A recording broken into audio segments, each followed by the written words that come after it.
YJTV. Hello guys, so leo tuko hapa eneo la Thika kiwa ni Young Journalist TV. Tuko hapa na kijana yangu, rafiki yangu, pia anasomea hapa MKU. Swala ambalo tunataka kuzungumzia ni kuhusu the system of education. Alinipigia simu akaniita ili tujadili mambo ya kuhusu system of education. Kuna CBC, kuna 8442. So tujue maoni yake ni ama yako na utofauti gani ama kuna understanding gani kuhusu. Kwanza utaanza na jina lako, utuambie unasomea course gani hapa MKU. Kwa majina naitwa Clinton Anyango, student at Mwelekeo University, School of Business and Economics. I'm pursuing Bachelor of Arts in Public Administration. First and foremost, I'd like to take the opportunity to welcome our viewers or our supporters in this platform, and we would like to discuss into deep, specifically education. That we realize that the education system which is introduced, it is quite much expensive, that most of our parents can't afford it, and realize that most of the students are out of the system. Some decide to venture into business as a result of high cost, and as per my own understanding or my own understanding, I like to say that the government should provide more or subsidize the education sector, so that at least even the children or the students from humble background can get a better education, because they do say that education is the key.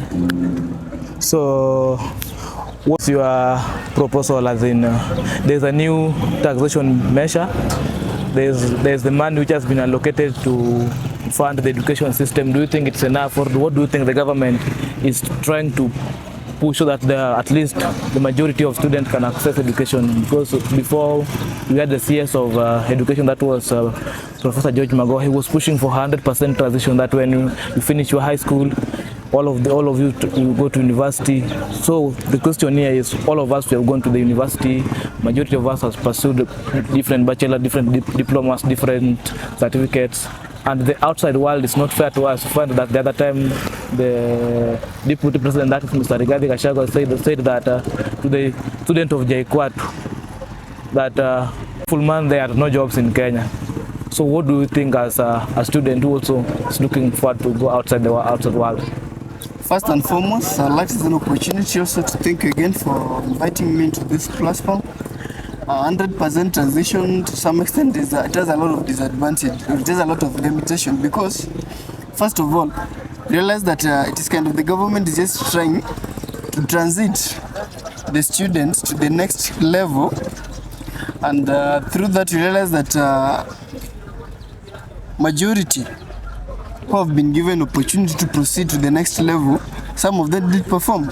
At the same time, they'll just go and start with the arts, crafts. Some of them realize that become self-employed. To some extent, it releases a lot of students or the graduates to the economy or to the country, and realizes that it creates unnecessary unemployment. And this unnecessary employment, it also end up to an extent that you realize the most of the students decide to venture into some of the activities which ruin their life, because the government cannot provide a job for everybody.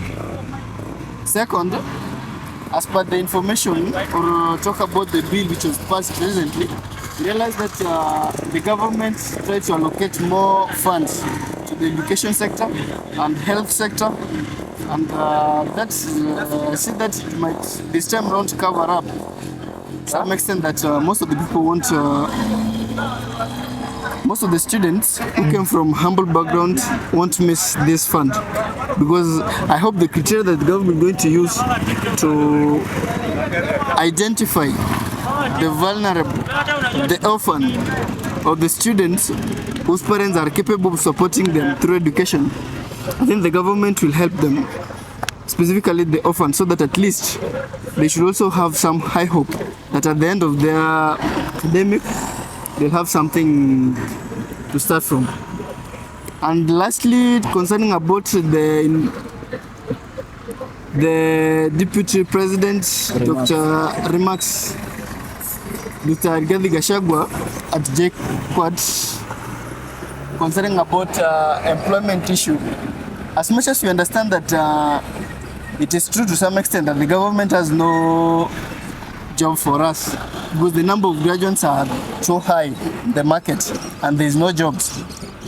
It is so painful for a student who have struggled all along and made it to the graduation list that very day, having hope that he has made a move, a step, is being told in his presence of our parents or the guardians that we don't have job for you. That is kind of demoralizing someone. And to my side, I'd like to say that the deputy president needs to apologize to the students, especially the graduates. Thank you. So our last question will be, we all understand the system of education that is in our country, and from the time immemorial that it is not only during this era that there is no jobs in Kenya. We have many Kenyans who have done excellent in academic field, but until today, some of them are our grandfathers, our parents, our dads, our uncles. They are back at home. Majority of them have ventured into their own businesses. Is there any alternative that we can use so that to ensure that our children get better lifestyle, which is not only based in we must follow the curriculum for you to succeed in life? As per the economy that we are in right now, the situation is worse, and we can't promise that we can depend on or be self-employed as this. No, even for the graduates who have graduated right now, they also need the capital to start the business or to venture into business. And at least, if the government right now already informed the students or just made it clear to the students or the graduates who have already made it to the final that there is no job. At the same time, this is the new government that we have. The new CSs which were appointed by the president. Even in government, there were no job for students. You cannot put it all into this government. We have comrades who graduated last year, but one last year before even this government. Majority of them are still around Thika. Some of them are doing their businesses. Some of them are ventures into crimes. Do you have solution as a young person, as a visionary person? We understand you are one of the student leader in this campus. Okay, first and foremost, I would like to inform my fellow students that we should be business oriented, and for that reason, I can just say boldly that we cannot depend on government, all of us, to get job, but we can be business oriented people and we can start our own business. It's not about that those who have gone to university that must be employed by the government, but let us just try. No matter how hard it is, let us just try to start even a small business. We have many government agencies which support the young entrepreneurs, and through that they can start their own businesses. So if you start following the direct procedures and protocols, automatically you'll get your help. It's not about that you have to be employed by the government. That's my few remarks. Your last word before my last word, finish the show. I'd like to take this opportunity to thank you for inviting me to attend this thing, and to my fellow students and leaders. You know the situation where we are in right now. It is tough, it is hard now, and it is not easy for us. No matter how hard we have tried to proceed with our education, we are hoping that at the end of the tunnel we will see the light, but the only thing I'd like to encourage you with is that let's not give up, and we proceed with the journey. Let us continue burning the mantle. Otherwise, you may have a blessed day.